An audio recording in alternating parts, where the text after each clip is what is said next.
In a world divided by the seen and the unseen, where beasts live hidden from the eyes of men, one lonely boy crosses the boundary and finds not just a new world, but himself. This is the story of the boy and the beast, a tale of strength, pain, and the bond between a master and his disciple. Tokyo, crowded, restless, and indifferent. 9-year-old Ren has just lost everything. His mother is dead. His father is gone. And the adult world offers him nothing but cold stares and court custody. Fury and grief boil in his chest, so he runs into the city's shadowed alleys, chased not by anyone, but by his own sorrow. In that forgotten alley, Ren's eyes catch something no child should see. A beast, towering, cloaked, with fangs and fur and a voice that echoes like thunder. His name is Kumatetsu, and he's not supposed to be here. He's come from JUTENGAI, the hidden world of beasts, in search of a disciple. Ren, without knowing it, is about to follow him. Drawn by curiosity and desperation, Ren chases Kumatetsu, past garbage bins, under flickering lights, into a glowing alleyway that wasn't there before. He steps through, and the world changes. JUTENGAI, a vibrant city of beasts, ruled by honor and strength. And here, in this strange world, a runaway human will begin a journey no one expected. JUTENGAI is a world ruled not by kings, but by strength. At its center stands the Grandmaster, a wise and powerful being ready to reincarnate as a deity. But before he ascends, a successor must be chosen. 2 contenders rise. One is Eozen, calm, composed, and respected, with 2 sons and countless disciples. The other is Kumatetsu, wild, loud, and alone. A warrior feared for his strength, but scorned for his lack of discipline. The Grandmaster offers a simple test. Show me you can train a disciple. Then we'll see who is worthy. But no beast wants to learn under Kumatetsu. No one, except, maybe, the boy who followed him. Kumatetsu gives the boy a name, Kyuta, after the number 9, his age. It's not affectionate, it's just convenient. But names matter in this world. It's the first thread that ties them together. Their home becomes a training ground, but there's no harmony, only chaos. Kumatetsu is impatient, arrogant, and reckless. Kyuta is stubborn, hot-tempered, and refuses to be talked down to. Every day is an argument. Every lesson ends in shouting. But beneath it all, a bond starts to form. Neither of them realizes it yet, but they need each other more than they know.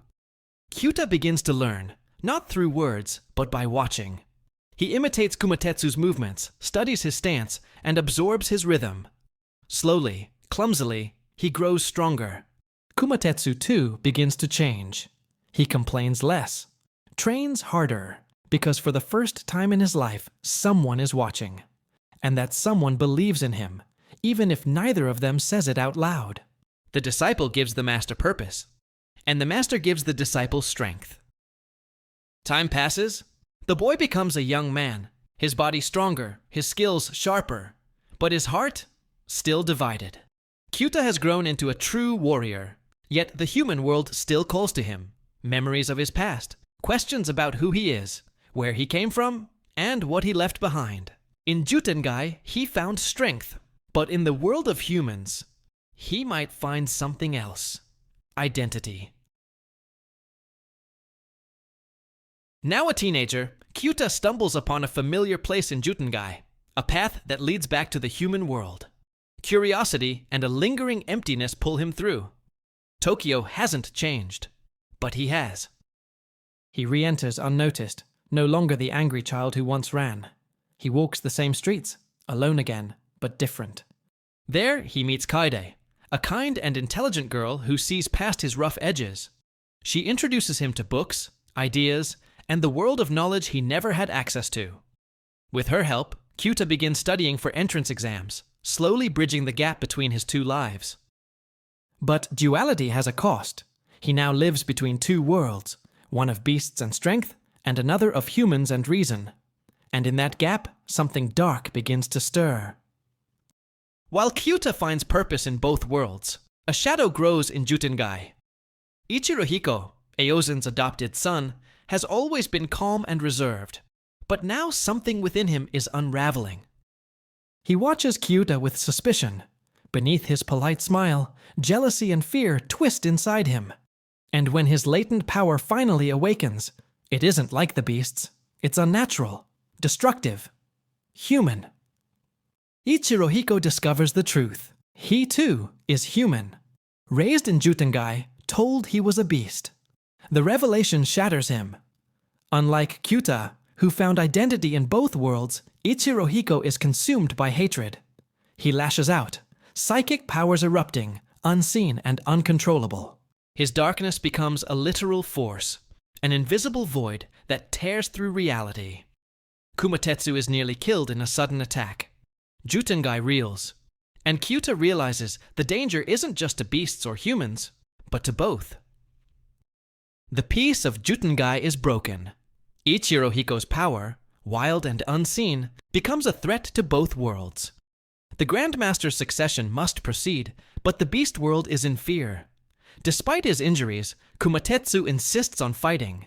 The match between Kumatetsu and Eozen begins, but it's a formality. Kumatetsu no longer fights for the title, he fights to protect. And he wins, not just the match, but the respect of all who once doubted him. But the celebration is short-lived. ICHIROHIKO returns, now consumed by darkness. He lashes out again, and this time, it's worse. Jutengai is thrown into chaos. Beasts scatter. No weapon can touch him. Kyuta steps forward, no longer just the boy, but the one who must decide what path to take. Kyuta realizes he can't defeat ICHIROHIKO with force alone. He turns to Kumatetsu, who makes an irreversible choice. To protect Kyuta, he sacrifices his body, becoming a sword, not in form, but in spirit. Kumatetsu becomes one with Kyuta, merging as strength, memory, and will. It is not a weapon of destruction, but one of resolve. With the sword within, Kyuta confronts ICHIROHIKO, not to kill him, but to reach him. Through pain, he understands the boy's rage, and through compassion, he offers him a choice. Faced with true understanding, ICHIROHIKO breaks down. The darkness shatters. Silence returns. The crisis ends. ICHIROHIKO is taken in by Eozen. Peace returns to Jutengai. But for Kyuta, the journey is not over. He chooses to return to the human world, to live among people, study, and grow. But Kumatetsu remains with him, not as a figure, but as a presence. A father, a teacher, a soul forged through time. Kyuta walks forward, no longer divided. He is no longer just human or beast. He is both. And because of that, he is whole.